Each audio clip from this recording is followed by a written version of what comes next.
This video is nephritic versus nephrotic syndromes, and this is brought to you by Dirty Medicine. If you like what I'm doing here on this channel and you want to give back and support the channel financially, then please click the join button. You'll see this join button shown here on this slide circled in red, which is on my channel homepage. It's on the bottom of every single video, and it's also a link in the description of every single video on my channel. When you click the join button, you sign up to become a Dirty Medicine member. And what that means is that in exchange for paying $4.99 a month, you get access to some really cool perks. The first is that you'll be able to vote on my community page of my channel. So there's going to be members only voting where you can have your vote cast to help determine the topic of my next video.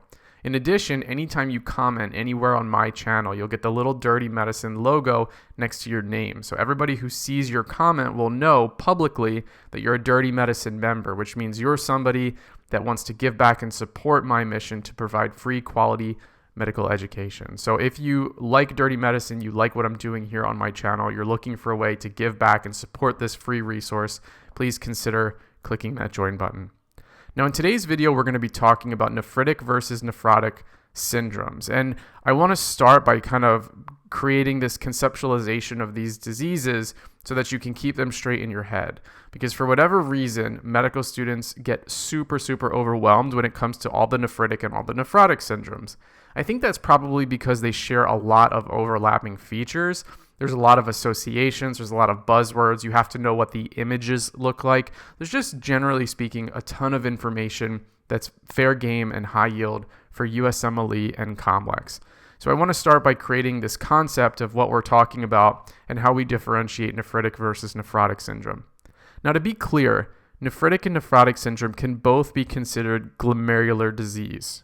Okay, and the question becomes is how much protein is in the urine, or what's the degree of proteinuria?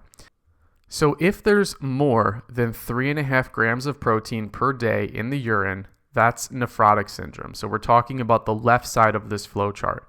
But if, by contrast, there's less than 3.5 grams per day of protein, that's going to be nephritic syndrome, and that's going to be on the right side of this flow chart. Now, to be clear, there is an overlapping syndrome where you can technically have a mixed nephritic-nephrotic syndrome with signs and symptoms of nephritis or kidney inflammation, but with nephrotic range proteinuria. So this isn't as cut and dry or as black and white as I'm making it out to be, but I think the key to being able to understand what's the difference between nephritic and nephrotic syndrome really comes down to this conceptualization of proteinuria. So the takeaway so far is that nephrotic syndrome has lots of protein in the urine. And that's easy to remember if you just memorize nephrotic syndrome, P-R-O-T for protein. So nephrotic syndrome or nephrotic syndrome is the one with lots of proteinuria, and to be exact, more than 3.5 grams per day. Now, what are the symptoms of nephrotic syndrome and what are the symptoms of nephritic syndrome? I'm going to put them on the slide now. So let's start with nephrotic syndrome. So in nephrotic syndrome, you see hypoalbuminemia, right? You can think about this as since all of that protein is coming out in the urine, you're losing albumin. So you're going to have hypoalbuminemia. You're also going to have hyperlipidemia. And I can't take credit for this, but if you refer to Pathoma, Dr. Satar has an excellent explanation of thinking about the liver putting out all of this extra stuff to compensate for the fact that all of this loss is in the urine coming out, and you're just, you're losing albumin, you're losing your gamma globulins, and therefore the liver is really overproducing some substances. And that explains why you get hyperlipidemia, hypogammaglobulinemia, again, you're losing those in the urine, and hypercoagulability because of the clotting factors and the liver. So you can think of the liver as compensating for the kidney, which is just peeing out and losing all of these substances in the urine because we're talking about nephrotic, aka nephrotic syndrome. All right, so you think about the pathophysiology here. You have some type of damage to the kidney, and therefore you're urinating out all of these substances. So you have hypoalbuminemia, hypogammaglobulinemia, losing them in the urine, And then the liver, trying to compensate by putting more into the serum, is going to lead to hyperlipidemia and hypercoagulability. All right, so those are the main symptoms of nephrotic syndrome.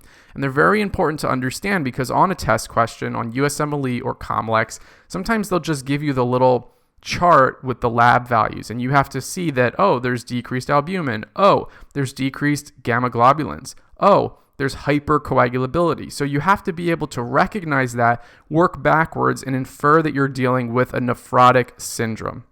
All right.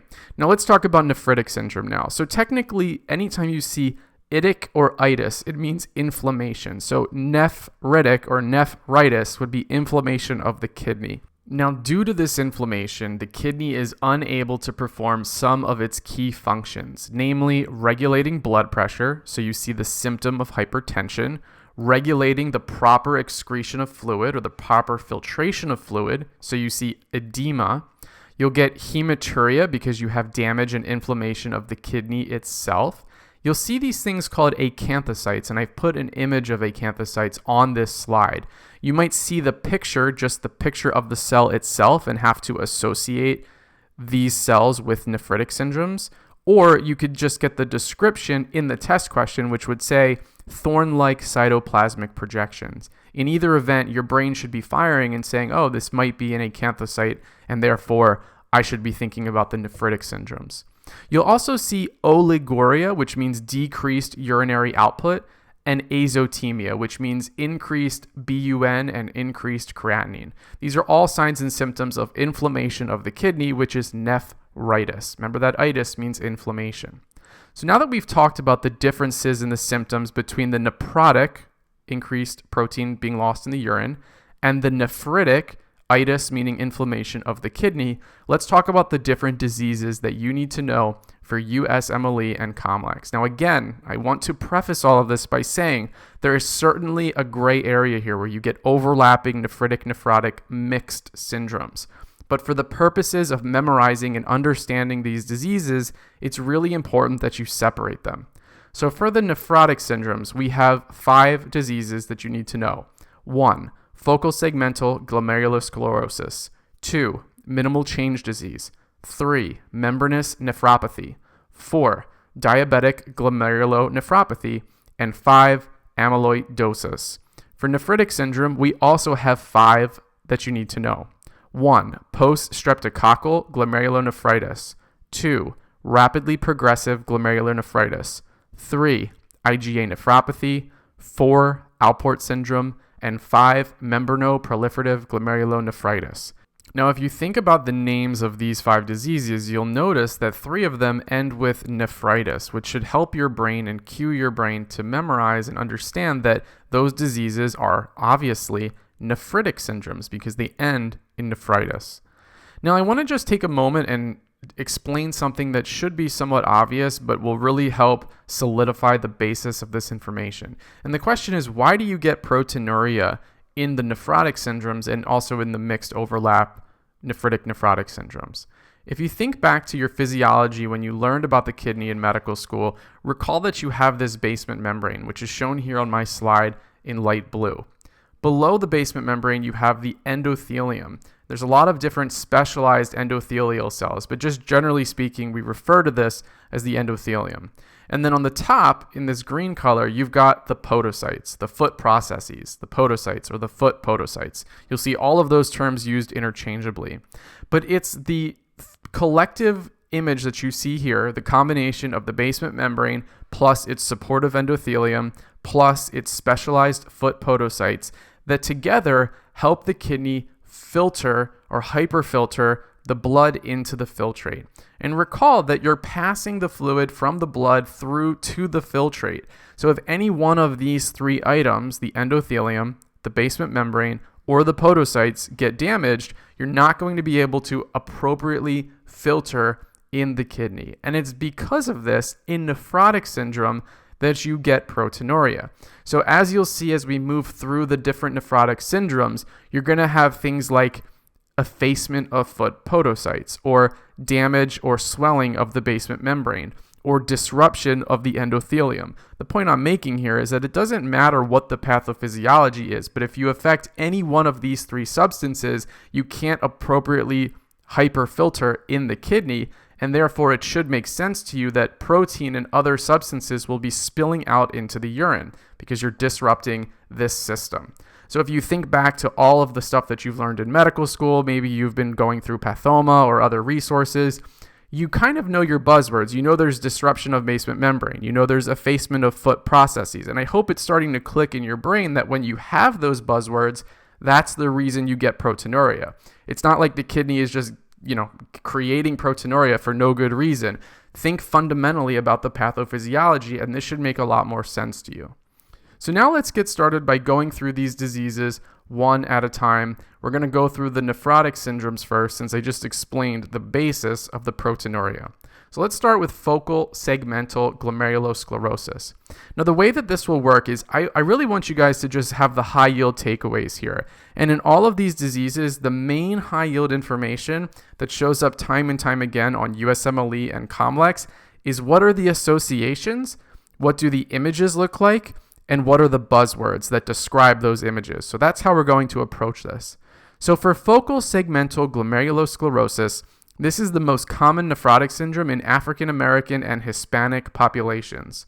This is also highly associated with sickle cell disease and HIV. So you want to know these four associations: African Americans, Hispanics, sickle cell patients, and HIV patients. As far as the high yield images and the descriptions, this is what you're going to see. So I've put two images here for you. You could see them described as hyalinosis and segmental sclerosis.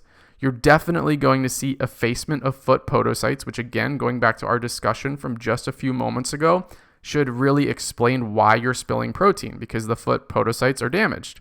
You also may see a description of non-specific IgM, C1, or C3 deposition in a mesangial matrix. So any one of these three descriptions is describing the same disease process. These images, you need to be able to recognize them. So this is focal segmental glomerulosclerosis, and these are your images, and these are your descriptions. So that's our first nephrotic syndrome. Again, know your associations: African Americans, Hispanics, sickle cell, and HIV. Know that you're going to see effacement of foot podocytes. Know these other secondary descriptions, and be able to pick this up by looking at the image. Now let's talk about the next nephrotic syndrome, minimal change disease. So this happens to be the most common nephrotic syndrome in children. Sometimes this is associated with having a recent infection or immunization status. And rarely this can be associated with Hodgkin lymphoma. Now the interesting thing about minimal change disease and focal segmental, which we just talked about, is that both of these nephrotic syndromes have effacement or damage to the foot podocytes. So that in and of itself will not point you in the direction.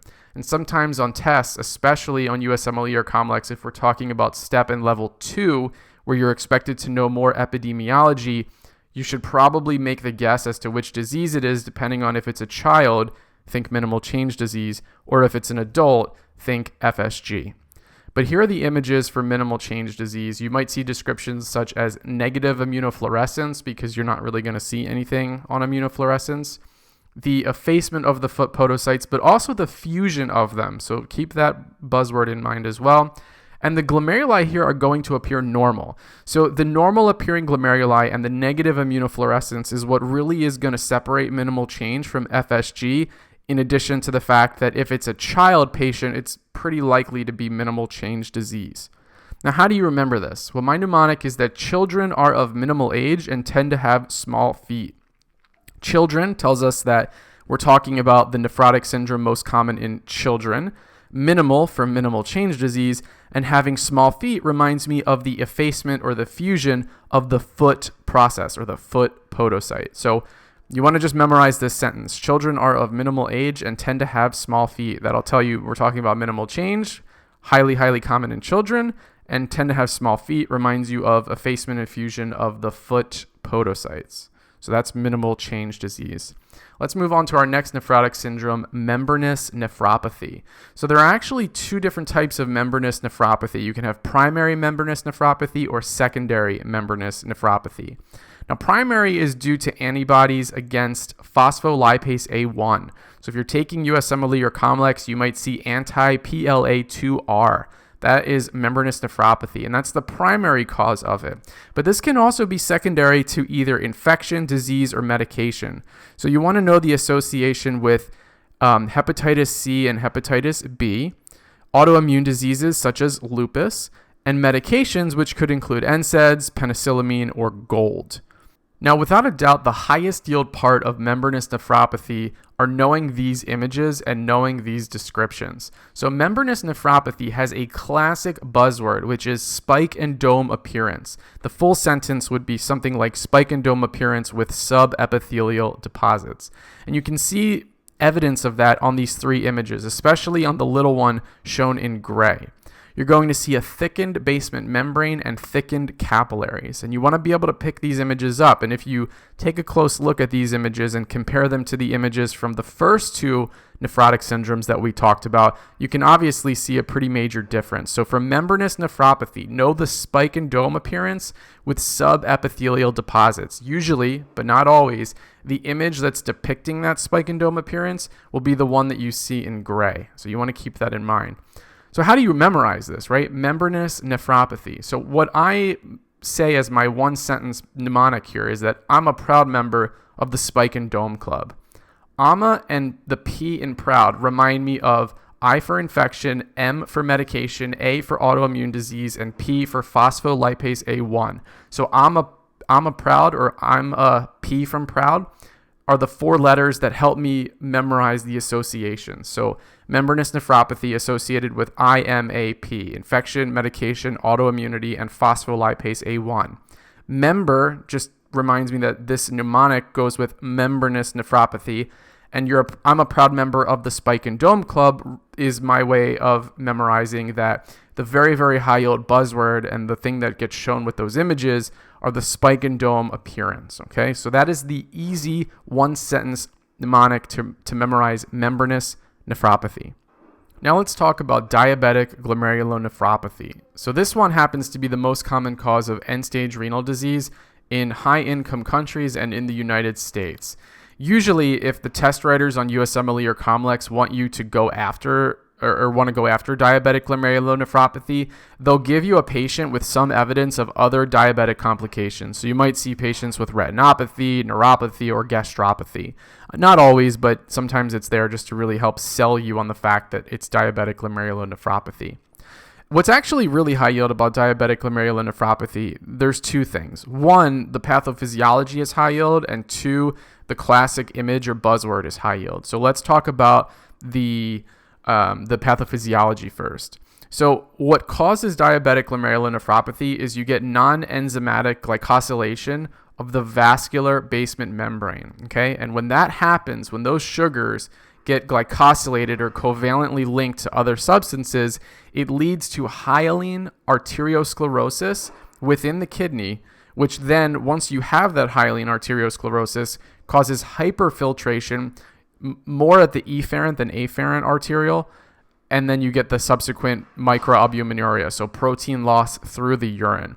So it's the sugar being covalently linked to different substances in the kidney, which causes 1, arteriosclerosis, then 2, hyperfiltration, which leads to 3, microalbuminuria. So this is why if you're on the wards, if you're in the hospital as a 3rd or 4th year medical student, you'll see that one of the tests that we do for patients with diabetes and evidence of diabetic complications is to check their urine for microalbumin, because that would be suggestive of this complication of this diabetic glomerulonephropathy, which is due to the fact that they've got such high blood sugars all the time, so they're non-enzymatically glycosylating the vascular basement membrane in their kidney.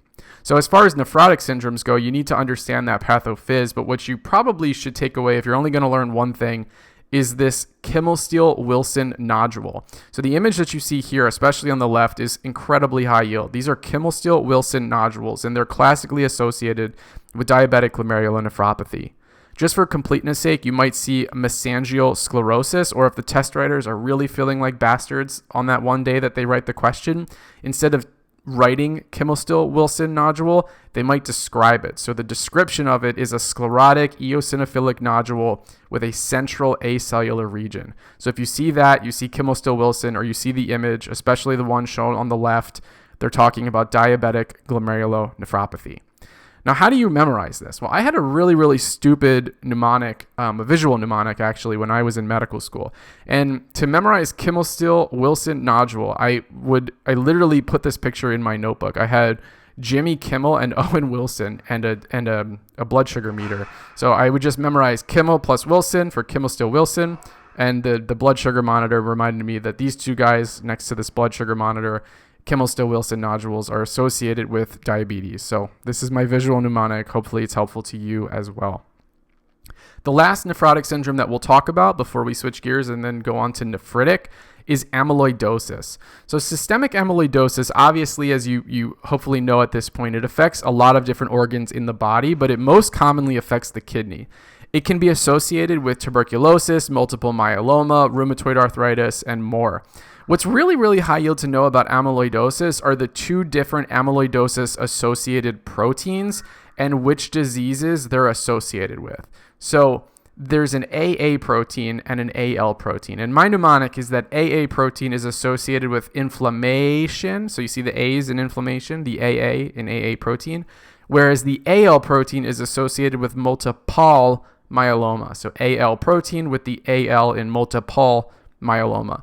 And being able to put those proteins into the context of what diseases they're associated with can score you some extra points on test day. Now, the very, very high yield image and buzzword is that for all of the organs affected by amyloidosis, you will see apple green birefringence under polarized light. So if you see an image that looks kind of greenish like this, they're pointing you in the direction of amyloidosis. So at this point, we've gone through 5 diseases, and they're all nephrotic syndromes. For your studying pleasure, these are all 5 of the high-yield nephrotic syndromes. Again, what do you want to take away from this? You want to know the associations, the buzzwords, and the images. So for focal segmental glomerulosclerosis, African Americans, Hispanics, HIV, sickle cell, minimal change disease in children, recent infection, immunization, Hodgkin lymphoma, membranous nephropathy, Hep C, Hep B, lupus, and some of your meds. Diabetic glomerulonephropathy, diabetics, amyloidosis, either chronic inflammation with AA protein or multiple myeloma with AL protein. And then I put my mnemonics in there in that last column just for your studying pleasure. Didn't have a good one for FSG, but for minimal change disease, remember that children are of minimal age and tend to have small feet. For membranous nephropathy, I'm a proud member of the Spike and Dome Club. For diabetic glomerulonephropathy, my visual mnemonic of Jimmy Kimmel, Owen Wilson, and a diabetic meter. And lastly, for amyloidosis, just remember the AA protein for chronic inflammation and the AL protein for multiple myeloma. So those are all of the different nephrotic syndromes or nephrotic diseases. Now let's switch gears and look at everything in blue on the flow chart, all of the nephritic syndromes. And in doing so, we will get started with poststreptococcal glomerulonephritis. So PSG usually occurs in children, and it occurs somewhere around 2 to 4 weeks after infection or exposure to group A beta hemolytic strep. So sometimes the test writers will be super cool and they'll tell you that it was group A beta hemolytic strep. Other times they'll just describe the symptoms that the patient had, and you'll kind of have to work backwards in your brain and infer, oh, this is probably a group A beta hemolytic strep infection. Now from that, you get this type 3 hypersensitivity reaction, which is poststreptococcal glomerulonephritis. And if they give you some labs or they give you some buzzwords, you're going to see anti-streptococcal antibodies, so a positive ASO, and decreased serum C3 levels. Now, how do you remember all of this information? Because admittedly, this is all pretty important for USMLE and COMLEX. My mnemonic is when I think of PSG, I think PS3. And the 3 in PS3 tells you a lot of really important information. 1, this is a type 3 hypersensitivity reaction. 2, this occurs roughly 3 weeks after infection. ASO has 3 letters, and there's a decrease of serum C3. So if you can remember PS3, the 3 tells you everything that you need to know. Now, as far as the image goes, the way that this could be described is enlarged hypercellular glomeruli, or what I think you'll probably see most likely is lumpy, bumpy, or granular, or a starry sky appearance, especially in immunofluorescence, or if they give you the EM image, which you see all the way to the right on this slide. They might describe that also as subepithelial humps, but really the highest yield buzzword is lumpy bumpy. And if you look at the center image on this slide, you see that on the immunofluorescence stain, it's not a smooth linear deposition like you might see in some of the other nephritic diseases. By contrast, it's lumpy bumpy. It's sort of granular, and it has that subepithelial alternating humping to it. And if we just go back to our mnemonic here, I could really add one more thing to really hammer this in, is that we can add lump 3, bump 3. So instead of saying, lumpy bumpy, we just change that to lump 3, bump 3, which should remind you that PSG equals PS3, 3, lump 3, bump 3. So if you see lumpy bumpy, you have to know that it's associated with PSG.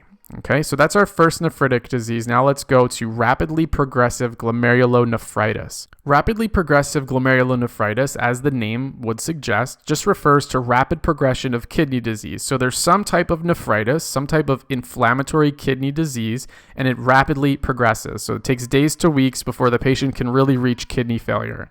Now, the term rapidly progressive glomerulonephritis is actually an umbrella term that is comprised of various individual diseases, and we determine which of those diseases or which subtype of rapidly progressive glomerulonephritis we have based on immunofluorescence.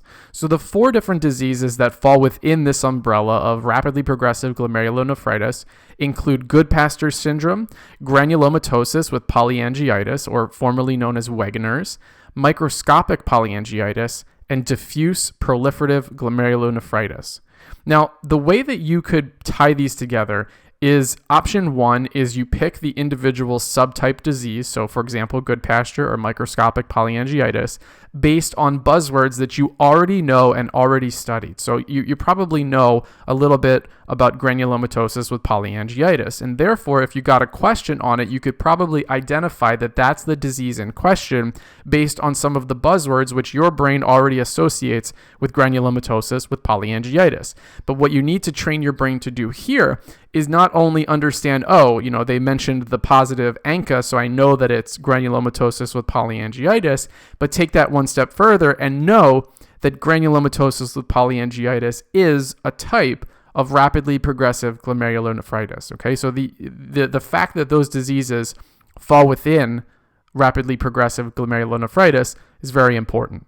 Now, as far as getting the individual diseases go, I told you option 1 was to just get the disease based on the association that you already know.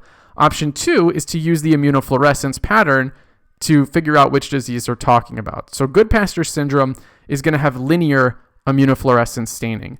Both granulomatosis with polyangiitis and microscopic polyangiitis are considered negative or pauci-immune, which means that there's weak or absent staining. So you're either not going to see staining or it's going to be very, very weak.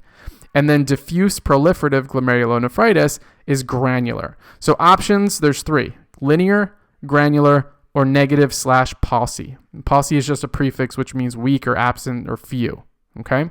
Now, before we go to each of these 4 different subtypes, as a whole, any rapidly progressive glomerulonephritis will have crescents. The way that you might see this described is fibrin or macrophage-based crescentic expansion, because these crescents are made up of fibrin and macrophages. Or the test writers could be super awesome and just say crescents in Bowman space. And if you see crescents, you need to think rapidly progressive glomerulonephritis. And you also want to think on one level deeper and then start to ask yourself, are they going for a specific subtype of rapidly progressive glomerulonephritis? Now, you absolutely need to know the crescents. So instead of saying rapidly progressive glomerulonephritis, I've always memorized this as rapidly crescentic glomerulonephritis. So that's my stupid mnemonic, but it works wonders because the crescent is the highest yield part of rapidly progressive glomerulonephritis. Now let's go back to our overview slide. So I told you we've got these 4 subtypes of diseases, and I just want to kind of fly through them one at a time point out or summarize, if you will, the high yield information that you should already know if you've gone through these in other sections outside of the renal section. So first we have Goodpasture syndrome. This is a type 2 hypersensitivity reaction. It's marked by anti-glomerular basement membrane and anti-alveolar antibodies. And because of that, that's where your symptoms come from. So you've got pathology in the kidney and pathology in the alveoli. So your symptoms, unsurprisingly, are going to be things like hematuria and hemoptysis. Now, the type 2 hypersensitivity reaction affects type 4 collagen, and there's type 4 collagen in the glomerular basement membrane as well as in the alveoli. So that's why you have those symptoms. Now, Goodpasture syndrome, as you see in this image, has linear deposition and linear staining in its immunofluorescence. And if you compare that to the lumpy bumpy that we talked about a few slides prior, you can really appreciate the difference. So linear looks nice and smooth, and lumpy bumpy just looks like little blotches everywhere. So be able to differentiate that, because if you see the linearity, you can compare that against things like weak or absent staining and granular staining. Now let's talk about granulomatosis with polyangiitis. So this was formerly known as Wegener's granulomatosis, but the name has since been changed. This is a small and medium-sized vasculitis. It's positive for PR3 ANCA/C ANCA. So if you see that, that's the biggest buzzword that will point you in the direction of this disease process. The symptoms include renal symptoms, so things like hematuria, lung symptoms, things like hemoptysis, and nasal symptoms, things like chronic rhinosinusitis. Now, I can't take credit for this mnemonic, but Dr. Sitar in Pathoma drew a giant letter C, which crossed through the nose, the lungs, and the kidney. And when you think about that giant letter C, he drew that C for Wegener granulomatosis, the K sound in Wegener. And that C just touched all the different areas where you would expect to find symptoms. Now, because the name has been changed from Wegener to granulomatosis with polyangiitis, you could just as easily draw a big letter G, which would go through the nose, the lungs, and the kidneys, and the mnemonic would be the same. So credit to Dr. Sitar for an awesome way to remember the symptoms.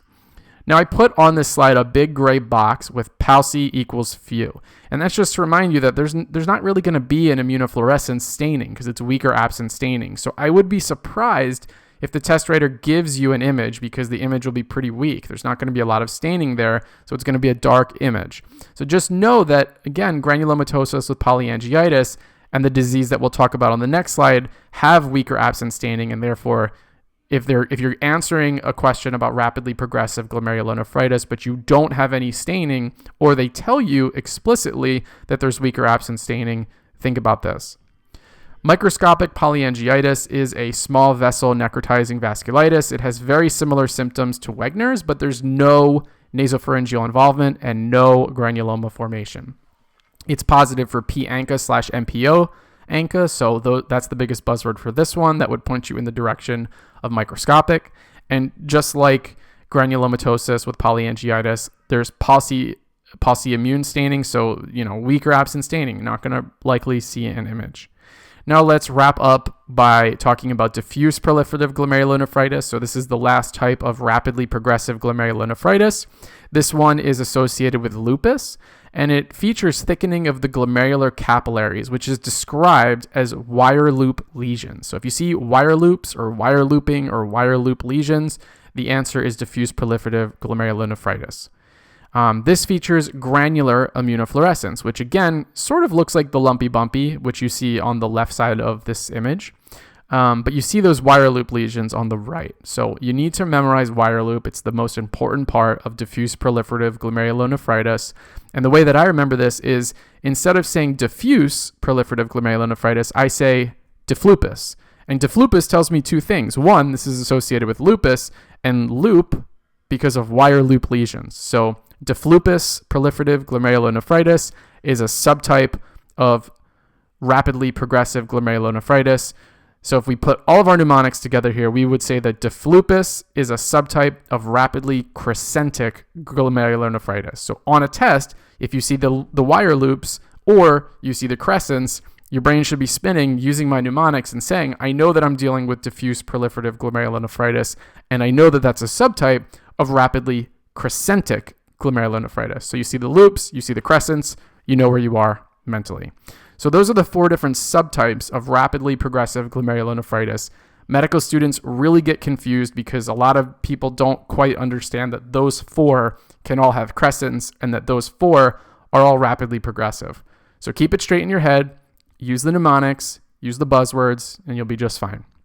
So now we're going to talk about another nephritic disease, but just to be clear, we're no longer talking about rapidly progressive glomerulonephritis. Now we're going to switch gears and talk about IgA nephropathy. So this is also known as Berger disease. And the way that you could conceptualize this is like the renal manifestation of IgA vasculitis. So what will you see? You'll see normal C3 levels, but you'll see increased serum IgA levels, which isn't terribly difficult to memorize considering the name of this disease is IgA nephropathy. Now, the symptoms are pretty important. You're going to see asymptomatic microhematuria, and you'll see that following either a GI or respiratory infection. So on the test, if they describe this to you, and it doesn't really sound convincing for any one of the different nephritic syndromes, but somewhere in the vignette they told you that, let's say 3 weeks ago, the patient had X, Y, and Z symptoms and their GI or respiratory symptoms, now your brain should be running and saying, oh, I think I'm dealing with IgA nephropathy. As far as the image is concerned, this is what it's going to look like, and they'll describe this as one of 2 different ways. One, mesangial IgA deposition, which would be super cool because you know when you see IgA, you're dealing with IgA nephropathy. But 2, they could simply say mesangial proliferation, and you need to infer that that mesangial proliferation comes from the damage done by IgA deposition. So that's IgA nephropathy. No major mnemonic here because IgA is very specific to this nephritic syndrome. Let's talk about Alport syndrome.